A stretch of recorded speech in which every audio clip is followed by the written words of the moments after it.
yang datang mengajar dan berlindung di seskoat ini adalah ekonomi-ekonomi ini, atau intelektual ini. Fuad Hasan pernah di situ, Muchtar Ghusul Maatmaja di situ, Profesor Wijoyo pernah di situ, di lingkungan seskoat.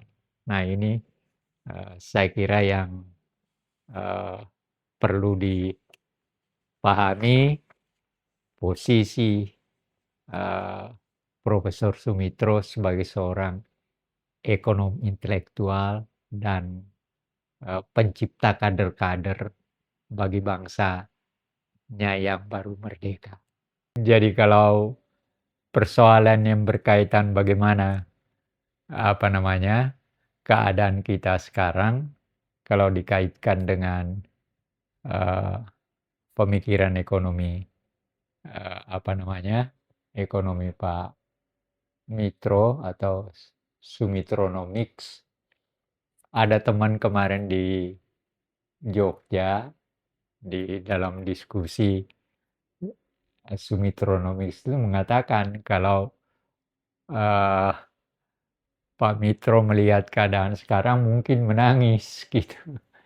Ya memang, ya terlepas daripada apakah kita setuju atau tidak, kan gejala yang terlihat sekarang, ya juga kita harus mengakui bahwa persoalan perang di Timur Tengah itu memberikan pengaruh besar karena memang persoalan utama di Timur Tengah itu seperti yang pernah saya diajari oleh profesor saya, Profesor Dr. Mukti Ali yang pernah Menteri Agama, dia bilang nggak perlu kamu ribut tentang Timur Tengah, itu makin kamu dalami, itu yang kamu minum adalah minyak. Dan sampai sekarang salah satu persoalan besar yang dipersoalkan oleh, antara, eee eee, Trump dengan Iran Amerika, Trump itu adalah persoalan minyak sebenarnya. Ya makanya kan banyak, eee, ada berapa banyak sekian persen kan yang lewat minyak yang lewat Selat Hormuz kan. Nah itu, jadi, kita juga memang harus memahami perkembangan seperti ini.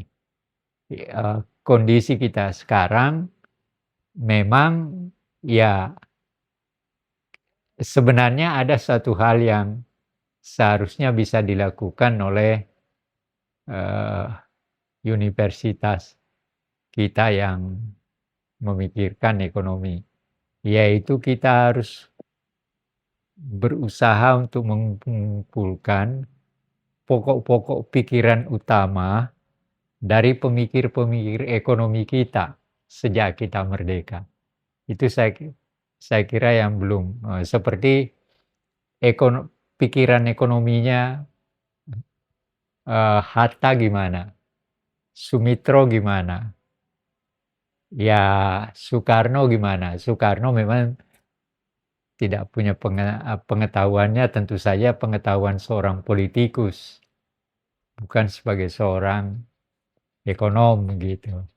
Ya makanya kan ketika dia berkuasa sekitar 5 tahun, ya kita menjadi negara bangkrut justru, gitu. Jadi, ya sederhana aja, kalau dalam konteks di mana sekarang anaknya jadi presiden, ada ruang nggak dibuka oleh beliau untuk menjalankan pikiran ayahnya yang paling tidak dalam 2 hal itu, menciptakan pengusaha yang kuat dan menciptakan industrialisasi.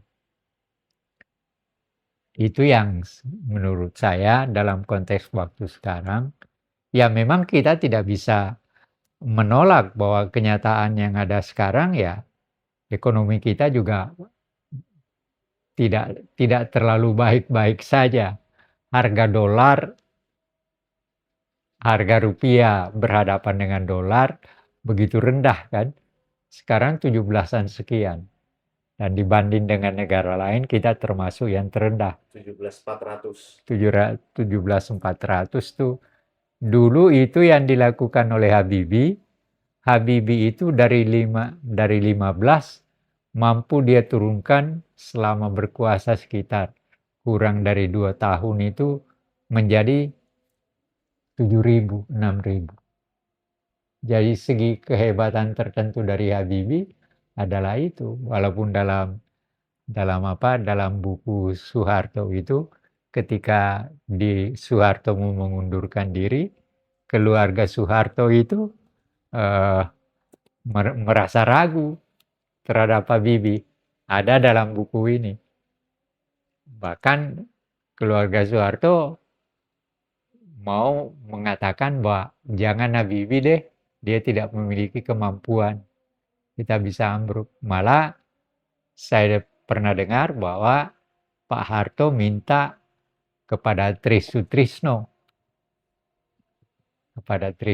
tapi Trisutrisno bilang, saya nggak punya kemungkinan karena saya kan sudah lepas, gitu. Jadi hal seperti ini memang menjadi persoalan juga di antara kita. Kalau masyarakatnya gimana Pak, kondisi masyarakat sekarang? Kalau masyarakat sekarang kan sebagian besar mengeluh yang pernah saya dengar kalau kita lewat di mana dan kita dengar di TV, harga-harga naik terus dan celakanya apa? Pencoleng-pencoleng juga nggak kurang.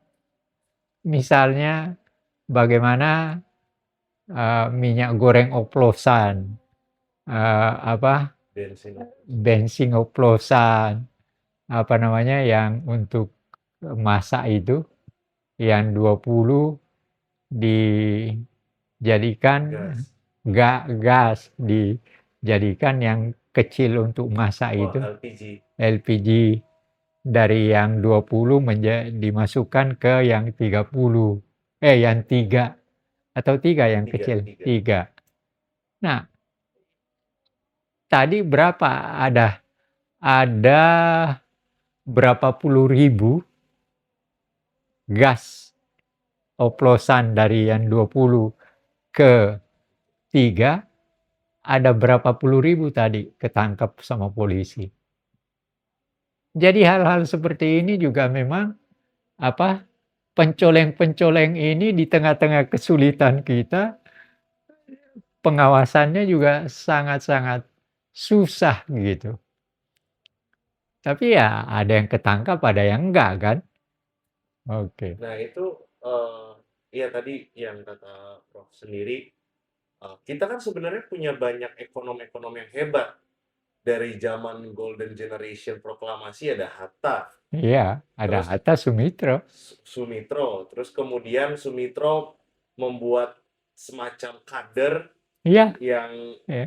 dari UI terus ke Berkeley dan punya ilmu ekonomi yang sangat kuat gitu kan.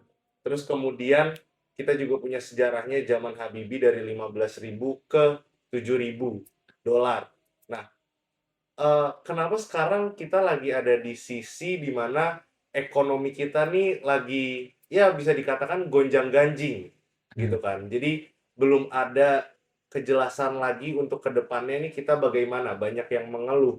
Bahkan cerita-cerita kemiskinan kayak seperti anak yang tidak bisa beli sepatu untuk sekolah itu terjadi dan kemarin ada yang labu siem dan lain-lain itu terjadi. Nah, itu kita ini harus apa sih? Padahal sejarahnya kita punya ekonom-ekonom yang hebat gitu. Ya itu, persoalannya kan sampai seberapa jauh ekonom-ekonom ini punya ruang untuk merealisasikan idenya.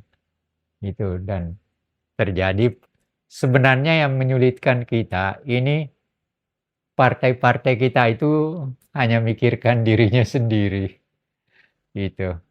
Jadi ya singkatnya ya itu kalau saya lihat. Dan sebenarnya presiden kita juga tidak mudah untuk berhadapan dengan kenyataan seperti itu walaupun mereka ngambil semua. Sekarang kan pemerintahan Prabowo ngambil semua partai terkecuali 2 kan.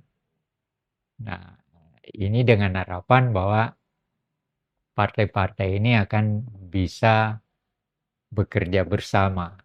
Ya, tapi kita kan tidak bisa dengan segera mengatakan itu gagal. Sebab kita baru melihat belum sampai 2-3 tahun. Ya, sekitar 3 tahun baru kita bisa melihat yang secara agak pasti untuk menunjukkan hasil dari pemerintah ini. Tapi kalau berjalan seperti ini terus, menurut Prof bagaimana? Ya, pasti kita gagal kan. Tapi itulah sebabnya, tapi kita tidak boleh ceroboh juga untuk segera mengatakan itu. Makanya kita harus beri waktu kan untuk melihat itu. Supaya kita lebih jernih, lebih jujur melihat. Tapi kalau secara solusi dari ekonomi kita, dari Prof bagaimana? Ya, saya berharap karena ada Menteri Keuangan kita yang sering belak-belakan dan jujur untuk mengatakan sesuatu, ya itu harapan yang baik. Sementara ini, kan itu mudah-mudahan yang lain juga bisa seperti mereka. Ya, presidennya sih tiap kali bicara tentang rakyat dan sebagainya. Tapi apa yang dikatakan oleh presiden ini kan tergantung juga pelaksanaannya kepada yang dibawa kan. Gitu. Kalau untuk ini terakhir untuk ya masyarakat kan dari tadi kita udah Prof sudah menjelaskan tentang Pak Sumitro, terus kemudian ekonomi kita, apa yang bisa diambil dari masyarakat. Iya, masyarakat bagaimanapun juga harus bersedia untuk melihat dan melihat apa yang dilakukan oleh pemerintah dan sedapat mungkin juga secara masing-masing berusaha mempertahankan diri. Tidak ada kemungkinan lain yang bisa dilakukan. Jadi kita masing-masing harus berusaha juga untuk bagaimana kita mempertahankan diri. Seperti kita, ya kita tidak bisa mengatakan yang, wah ketika kita tidak bisa makan 2-3 kali dalam sehari, lalu kita salahkan orang. Ya jangan dong, kita yang berusaha harus berusaha. Sampai seberapa jauh hasil kita berusaha itu urusan lain. Ya.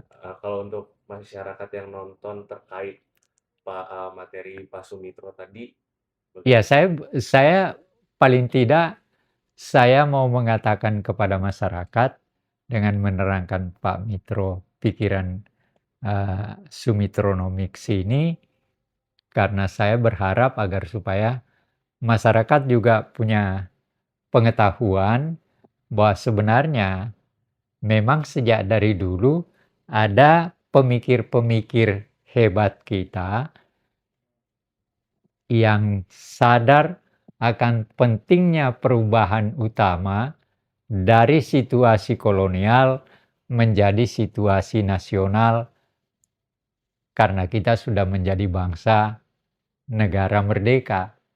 Salah seorang di antaranya adalah Sumitro. Itu yang saya mau katakan kepada masyarakat.